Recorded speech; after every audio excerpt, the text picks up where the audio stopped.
नमस्कार। आज हम भारत की दो बहुत ही अहम इंडस्ट्रीज की कहानी पर बात करने वाले हैं। ये दोनों ही ग्लोबल स्टेज पर एक बहुत बड़े टेस्ट से गुजर रही हैं। तो सोचने वाली बात यह है कि जब दुनिया इतनी तेजी से बदल रही हो तो कोई भी इंडस्ट्री सरवाइव कैसे करती है, सिर्फ टिकती ही नहीं बल्कि आगे कैसे बढ़ती है। हमारी जो पहली कहानी है वो भारत के बहुत बड़े आईटी सर्विसेज सेक्टर की है। ये सेक्टर आजकल आर्टिफिशियल इंटेलिजेंस यानी एआई की एक बड़ी चुनौती और एक बड़े मौके दोनों का एक साथ सामना कर रहा है। और फिर हमारी दूसरी कहानी है भारत के नए नवेले सोलर मैन्युफैक्चरिंग उद्योग की। ये एक बहुत बड़ा सपना देख रहा है चीन पर अपनी निर्भरता को खत्म करके आत्मनिर्भर बनने का। तो चलिए सबसे पहले आईटी सेक्टर से शुरू करते हैं। देखते हैं कि एआई के आने से ये इंडस्ट्री खुद को कैसे बदल रही है, कैसे अडेप्ट कर रही है। देखिए, आज एआई को लेकर जो माहौल है ना वो काफी हद तक 2016 जैसा है। याद है जब क्लाउड टेक्नोलॉजी आई थी उस वक्त भी यही डर था कि अब तो आईटी का पुराना बिजनेस मॉडल खत्म ही हो जाएगा। लेकिन हुआ क्या, ठीक इसका उल्टा। दुनिया भर की कंपनियों को अपने सिस्टम्स ऑनलाइन लाने में मदद चाहिए थी और बस भारतीय आईटी कंपनियों के लिए तो कमाई के बिल्कुल नए दरवाजे खुल गए। आज एआई को लेकर भी कुछ ऐसी ही उम्मीद की जा रही है। और ये सिर्फ कोई हवाई बातें नहीं हैं। हमारे पास अब ऐसे सबूत आ रहे हैं कि एआई पर लगाया गया ये दांव काम करना शुरू कर चुका है।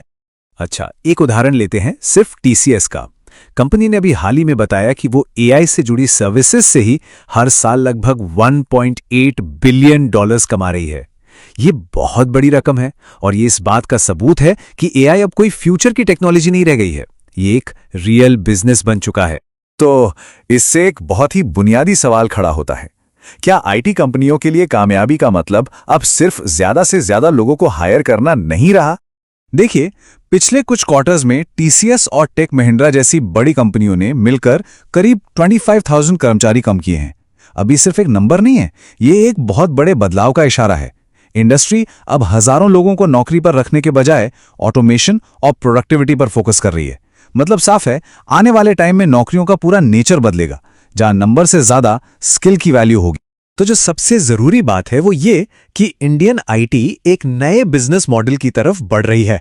एक ऐसा मॉडल जहां कमाई बढ़ाने के लिए हजारों नए लोगों की भर्ती करने की जरूरत नहीं होगी। क्यों? क्योंकि एआई और ऑटोमेशन वही काम कम लोगों के साथ ज्यादा अच्छे से करने में मदद कर रहे हैं। ठीक है, अब चलते हैं हमारी दूसरी कहानी की तरफ। और यहां चुनौती किसी बनी बनाई इंडस्ट्री को बदलने की नहीं है, बल्कि बिल्कुल स्क्रैच से, जमीन से एक नई इंडस्ट्री खड़ी करने की है, भारत का सोलर मैन्युफैक्चरिंग सेक्टर। तो 2021 में सरकार ने एक बहुत बड़ी स्कीम शुरू की, पीएलआई स्कीम, और इस सेक्टर में 24,000 करोड़ रुपए का निवेश करने का ऐलान किया। मकसद एकदम साफ था, भारत को सोलर पैनल बनाने में आत्मनिर्भर बनाना। लेकिन सोलर पैनल बनाना ये कोई बच्चों का खेल नहीं है। ये प्रोसेस बहुत ही कॉम्प्लेक्स और महंगा है। सबसे पहले आपको एकदम प्योर पॉलीसिलिकॉन चाहिए होता है, जो कि सबसे महंगा हिस्सा है। फिर उससे वेफर्स बनते हैं, फिर सेल्स, और आखिर में इन सेल्स को जोड़कर एक मॉड्यूल यानी कि पैनल तैयार होता है। तो प्लान तो बहुत बड़ा था और सरकार भी पैसा लगाने को तैयार थी। तो फिर ऐसा क्या हुआ कि हम अपने टारगेट्स तक पहुंच ही नहीं पाए? इसका जवाब काफी हद तक चीन के दबदबे में छिपा है। आप सोचिए, दुनिया के 95% सोलर वेफर्स अकेले चीन बनाता है। ये तो मार्केट पर लगभग एक तरफा राज करने जैसा है। और अगर हम सबसे जरूरी रॉ मटेरियल यानी पॉलीसिलिकॉन की बात करें तो वहां भी 80% प्रोडक्शन चीन के कंट्रोल में है। अब इतने बड़े डोमिनेशन का मुकाबला करना किसी भी नए देश के लिए लगभग नामुमकिन हो जाता है। और नतीजे तो खैर हमारे सामने ही हैं। सरकार का टारगेट था 65 गीगावाट कैपेसिटी का, लेकिन हम उसका सिर्फ 29% ही अचीव कर पाए। उम्मीद थी 94,000 करोड़ के इन्वेस्टमेंट की, लेकिन आया उसका लगभग आधा। और 2 लाख नौकरियों का वादा था, जिसके बदले सिर्फ 38,500 जॉब्स ही बनी। तो ये कमी आई क्यों? पहली वजह तो ये कि हमारे प्लांट्स चीन के विशालकाय प्लांट्स के सामने साइज और कॉस्ट दोनों में ही नहीं टिक पाते। दूसरी, सरकार ने बीच में इंपोर्ट पर लगी पाबंदियां हटा दी, जिससे मार्केट में सस्ते चीनी पैनल्स की बाढ़ आ गई। और तीसरी वजह, एक मजबूत लोकल सप्लाई चेन कभी बनी नहीं पाई। इससे एक बात तो साफ है, सिर्फ पैसा लगा देना काफी नहीं होता।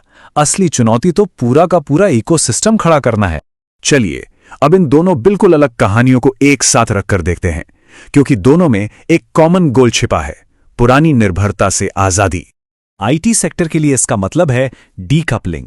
आसान भाषा में अपनी कमाई को कर्मचारियों की संख्या पर निर्भर होने से आजाद करना। और सोलर सेक्टर के लिए इसका मतलब है आत्मनिर्भरता, यानी जरूरी टेक्नोलॉजी और सामान के लिए चीन जैसे देशों पर अपनी निर्भरता को खत्म करना। तो दोनों ही इंडस्ट्रीज एक मजबूत और रिजिलियंट भविष्य के लिए लड़ रही हैं, पर उनके रास्ते बिल्कुल अलग अलग हैं। एक तरफ आईटी सेक्टर है जो दुनिया में हो रहे बदलावों के साथ खुद को ढाल रहा है, और दूसरी तरफ सोलर सेक्टर है जो स्क्रैच से एक पूरी नई दुनिया बनाने की कोशिश में लगा है। तो आखिर में सवाल यही बचता है कि असली रेजिलियंस यानी असली मजबूती का मतलब क्या है? क्या यह भविष्य की अगली बड़ी टेक्नोलॉजी के साथ तेजी से बदल जाना है, या फिर हर मुश्किल के बावजूद उस टेक्नोलॉजी को खुद अपनी जमीन पर बनाने की हिम्मत करना है?